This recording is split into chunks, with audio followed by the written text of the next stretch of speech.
시편 73편 1절에서 14절까지 말씀을 보겠습니다. 시편 73편 구약성경 856페이지에 있습니다. 73편 1절부터 14절의 말씀을 한 절씩 교독하겠습니다.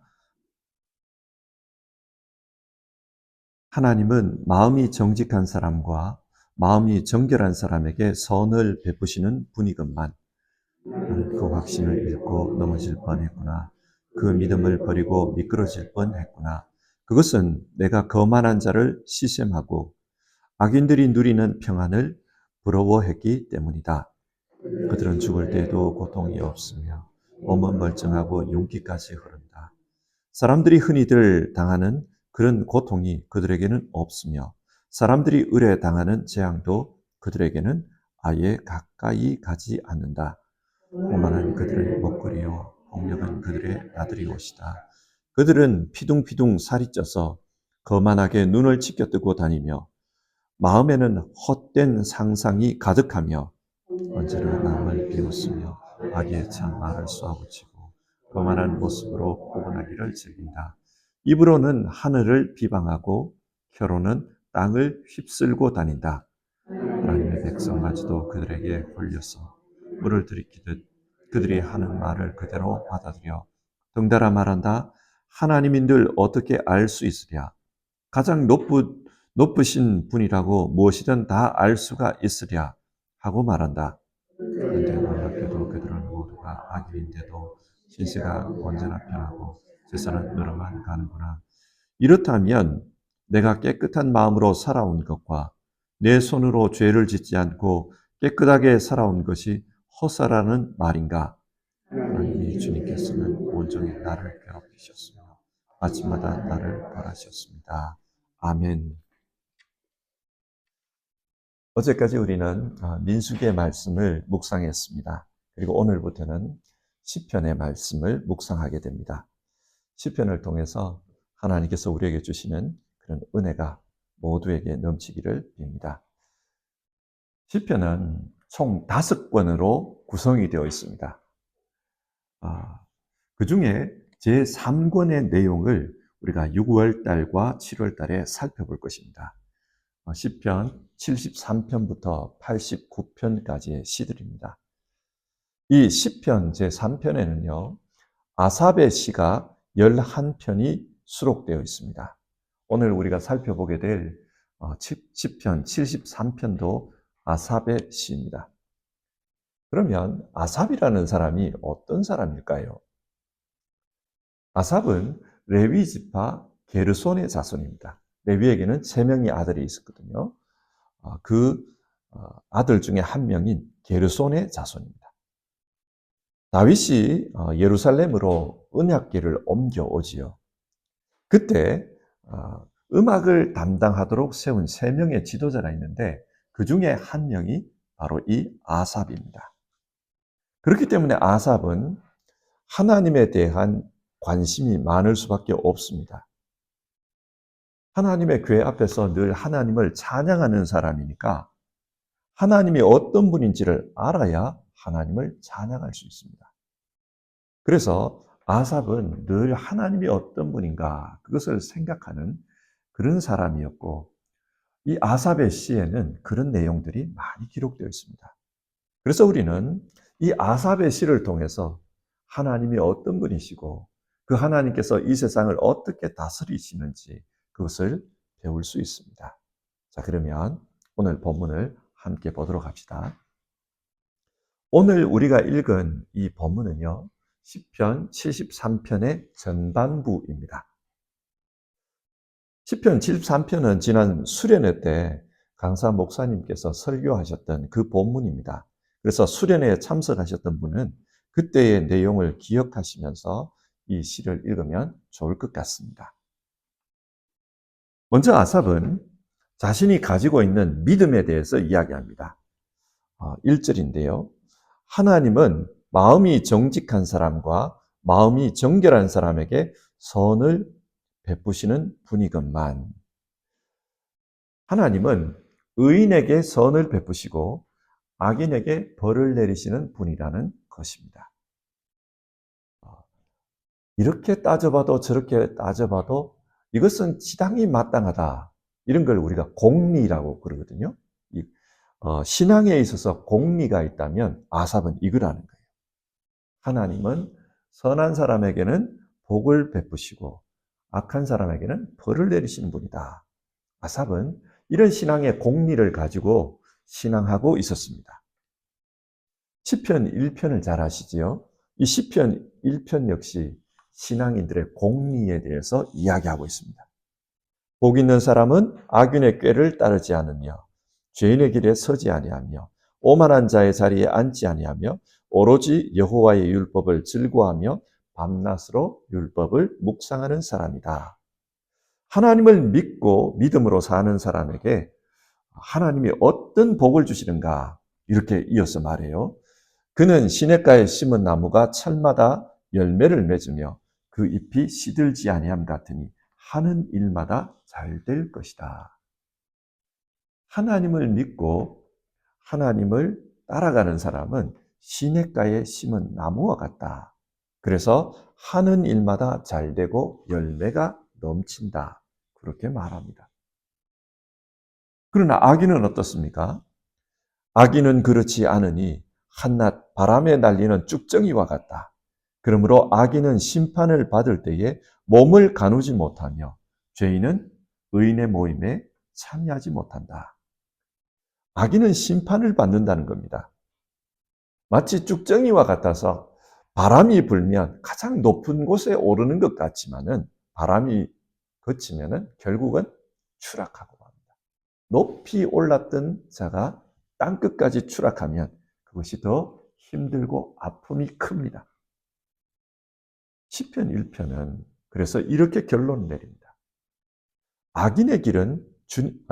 의인의 길은 주님께서 인정하시지만 악인의 길은 망할 것이다. 하나님께서 선한 자에게는 복을 주시고 악한 자에게는 벌을 주신다. 아삽은 이런 신앙의 공리에 근거해서 신앙하고 있었습니다. 그런데 세상에 나와 보니까 어떻습니까? 세상은 완전히 자기가 알고 있는 것과는 다르더라는 거예요. 악인들이 형통하고 죄인들이 승승장구하는 것을 보았습니다. 그래서 2절을 보면 나는 그 확신을 잃고 넘어질 뻔했구나. 그 믿음을 버리고 미끄러질 뻔했구나. 넘어질 뻔했다고 합니다. 하나님을 믿으면 복을 받는다고 생각했는데 세상에는 그렇지 않더라는 거예요. 그래서 이 신앙이 넘어질 뻔했습니다. 그리고 믿음을 버리고 미끄러질 뻔했다. 신앙을 떠날 뻔했다는 거예요. 심히도 자기의 신앙이 흔들렸던 경험을 이야기하고 있습니다. 하나님을 찬양하는 아삽이 이런 이야기를 하는 이유는 거기서 찬양을 듣는 사람들도 그런 사람들이 있을 것 같았습니다. 여러분들 중에도 그런 사람이 있지요. 그런 뜻입니다. 자, 그러면 왜 실족에서 넘어질 뻔했다고 합니까? 3절에 그 이유가 나옵니다. 그것은 내가 거만한 자를 시샘하고 악인들이 누리는 평안을 부러워했기 때문입니다. 악인들이 누리는 평안. 이걸 다르게 보면은 세상의 성공입니다. 세상의 성공이라는 관점으로 자기 자신을 바라본 거예요. 세상의 기준으로 바라보니까 자기는 비참하고 악인들은 훨씬 잘 살더라는 겁니다. 이 아삽에게 있어서 문제는 기준이었습니다. 세상의 기준으로 보니까 세상 사람들이 훨씬 잘 살더라. 어떻게 잘 사는가? 4절입니다. 그들은 죽을 때에도 고통이 없으며 몸은 멀쩡하고 윤기까지 흐른다. 아삽은 생각하기를 이 땅에서 잘 먹고 잘 살았더라도 죽을 때는 하나님의 심판이 있다. 하나님의 심판을 받고 죽을 것이다. 그렇게 생각했다는 거예요. 그런데 악인들이 죽는 모습을 보니까 죽을 때도 평안하게 몸에 윤기가 흐르면서 그렇게 죽더라는 겁니다. 아무런 고통 없이 마치 신의 품에 안기듯이 그렇게 죽더라. 그리고 5절을 보면은 사람들이 흔히들 당하는 그런 고통이 그들에게는 없으며 사람들이 의뢰당하는 재앙도 그들에게는 아예 가까이 가지 않는다. 사람은 유한성을 가지고 있습니다. 그 유한성으로 말미암은 고통이 있습니다. 질병의 고통이 있죠. 젊을 때는 건강할 수 있지만 나이가 들면 몸이 약해집니다. 고통이 따릅니다. 또 살아가면서 상실의 고통을 겪을 때가 있습니다. 이별의 고통을 겪을 때가 있고 좌절의 아픔을 겪을 때가 있습니다. 그런데 세상에서 성공한 이 악인들을 보니까 그런 고통이 없더라는 겁니다. 그래서 아삽은 상대적인 박탈감에 시달립니다. 사람은 참 희한한 존재입니다. 내가 잘 먹고 잘 살아도 나보다 더 잘 사는 사람이 나타나면은 갑자기 불행해져요. 지금까지 행복하게 잘 살았습니다. 그런데 더 잘 사는 사람이 나타나면 내가 불행하게 느껴지는 겁니다. 이게 상대적 박탈감입니다. 아삽이 그랬던 거예요. 하나님의 성전에서 찬양하면서 살 때 자기는 행복했어요. 그런데 성전 문을 나서서 세상에 나와서 세상을 한번 봤더니 자기는 불행하다는 거예요. 나보다 훨씬 잘 사는 사람들이 많다. 그런 겁니다. 그러자 이 아삽의 믿음이 흔들렸던 겁니다. 하나님이 세상을 다스린다고 나는 믿는다. 하나님이 세상을 다스리는데 세상에 왜 이런 일이 일어날까? 악인들이 더 잘 살고 있다. 혹시 내 믿음이 틀린 건 아닐까? 하나님이 세상을 다스리지 않는 것 아닐까? 아니, 하나님이 존재하지 않는데 존재한다고 혼자 생각하면서 그렇게 살아온 것 아닐까? 그렇기 때문에 악인들이 더 잘 사는 거 아닌가? 아삽이 속으로 그런 생각을 했다는 겁니다. 6절을 보겠습니다. 오만은 그들의 목걸이요 폭력은 그들의 나들이 옷이다. 악한 사람들이 성공하자 세상 사람들은 그 악한 자를 높여줍니다. 저 사람 성공한 사람이다. 박수를 칩니다. 그러자 이 악한 자들이 오만하게 세상에 돌아다닌다는 거예요. 남들에게 자신의 오만함을 드러내면서 목걸이처럼 보여주고 다닌다는 겁니다. 그리고 심지어는 자신의 그 성공을 바탕으로 해서 다른 사람에게 폭력을 가하기도 합니다. 그래서 그들의 나들이 옷이 폭력이다 이 말을 합니다. 이게 쉽게 말하면 갑질이에요. 한국 사회에 그런 게 많았지 않습니까? 좀 성공하고 이런 사람들은 뭐 검찰도 봐주고 법원도 봐주고 죄 지어도 아무 상관이 없습니다. 그러다 보니 아나무인이에요.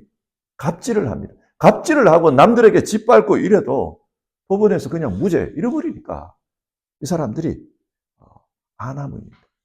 오만을 목걸이로 걸고 다니고 폭력을 옷으로 입고 다닌다. 그런 말을 합니다. 7절에서 9절을 보면요.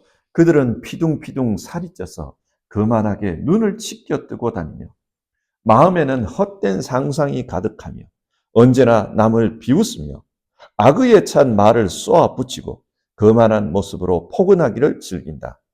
입으로는 하늘을 비방하고 혀로는 땅을 휩쓸고 다닌다. 이 사람들은 피둥피둥 살이 쪘다 이 말이 나와요. 여러분 중국 당나라 때 최고 미인이 누굽니까?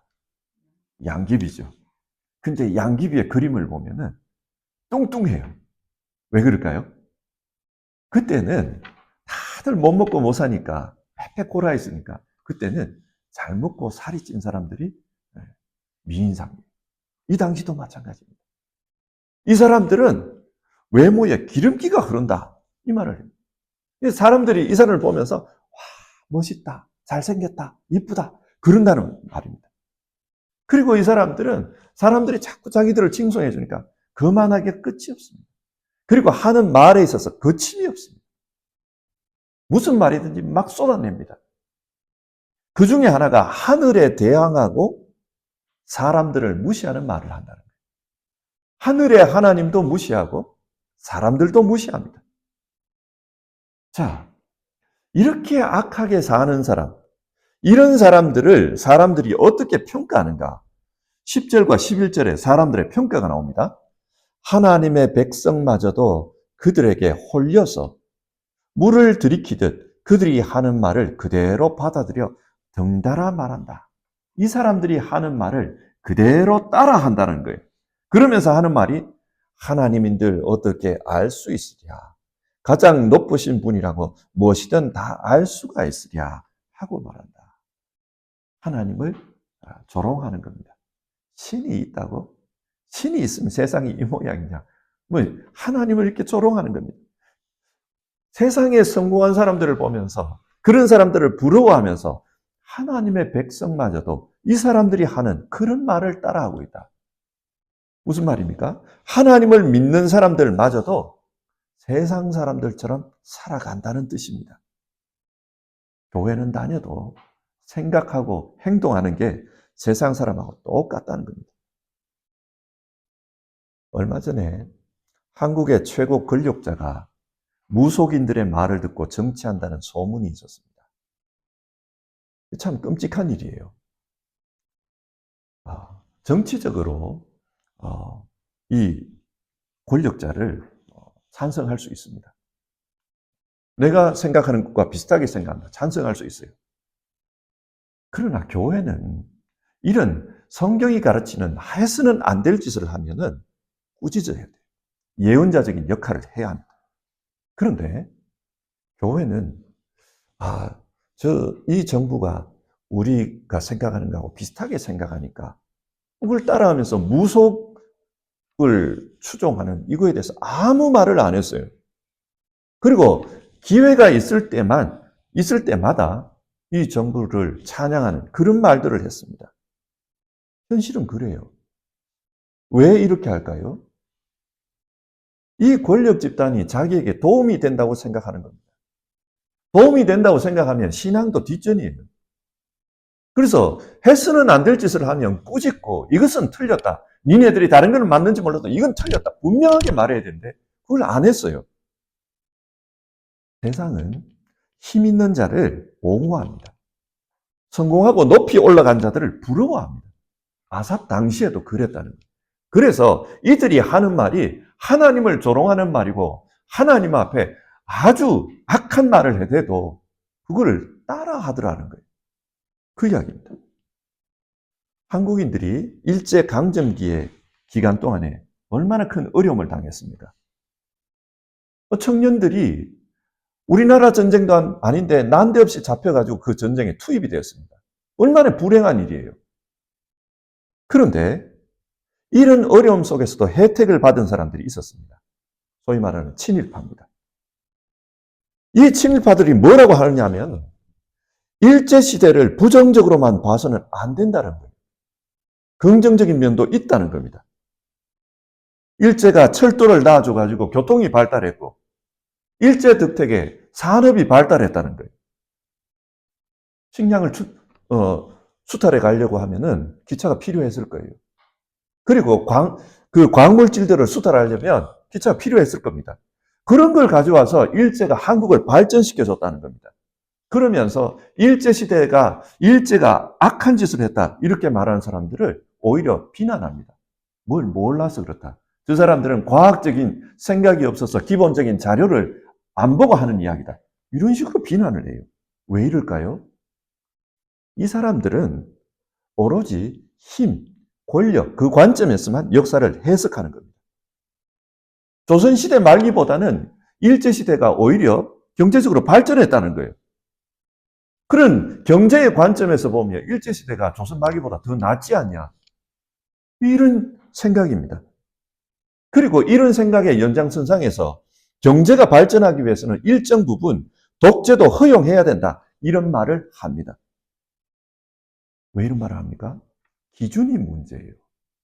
기준을 경제, 성공, 힘 여기에 두니까 악한 세상도 악하게 안 보이는 겁니다. 지금 아삽의 시대에 이런 문제가 생겨난 거예요. 10절과 11절에 나오는 사람들을 한번 보겠습니다.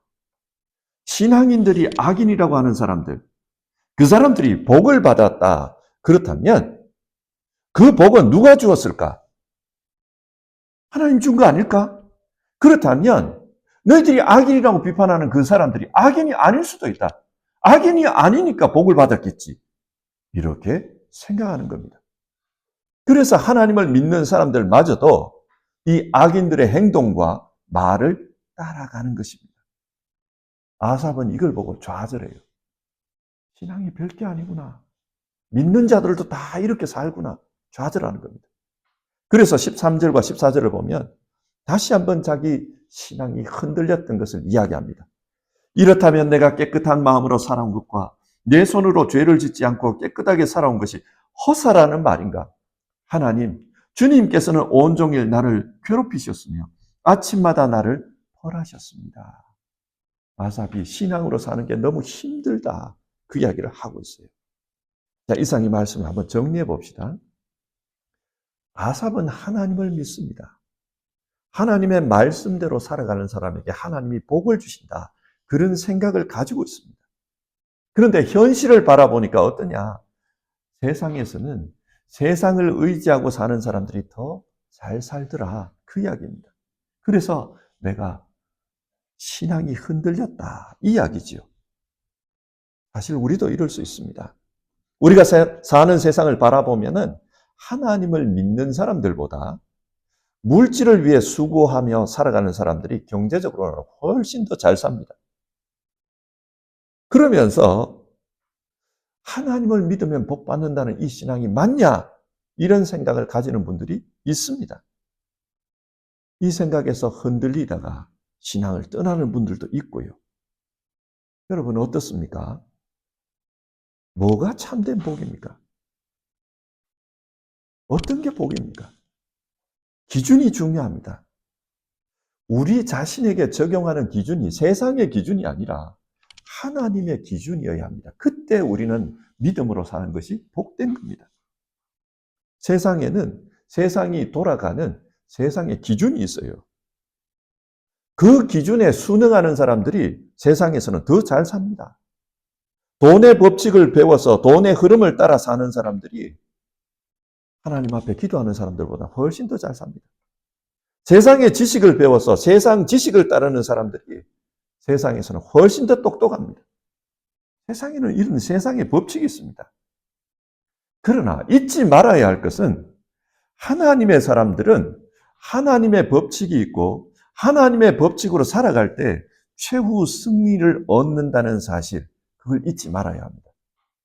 내일 살펴보겠지만 인생의 마지막에는 심판이 있다는 것을 아삽은 이야기합니다. 그리고 그 심판 때에는 이 세상의 기준이 아니라 이 세상을 끝내고 하나님 나라로 들어가기 때문에 하나님 나라의 기준이 적용된다는 사실입니다. 그러면 그때는 이 세상의 악한 자들이 벌을 받는다는 사실입니다. 하나님의 시간, 영원한 시간, 이것을 배제해버리고 이 세상의 시간만 생각하면 우리는 실족할 수 있습니다.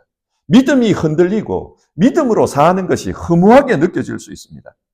우리가 믿음으로 살기 위해서는 하나님의 시간이 있다는 것을 기억해야 합니다. 그리고 그 곳에서는 하나님의 기준으로 통치된다는 것을 우리가 알아야 합니다.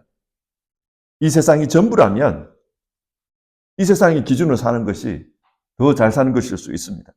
그러나 하나님의 나라가 있다면 이 세상의 기준으로만 생각해서는 안 됩니다. 우리는 하나님 나라를 믿는 사람입니다. 그리고 하나님 나라에 속한 사람이라고 생각하며 살아갑니다. 하나님 나라에 속한 사람들은 이 세상에 살지만 이 세상에서도 하나님 나라의 기준을 생각하는 사람들입니다. 우리에게도 먹고 마시는 게 중요합니다. 건강하게 사는 것이 중요합니다. 물질적으로 풍요로운 것이 중요합니다.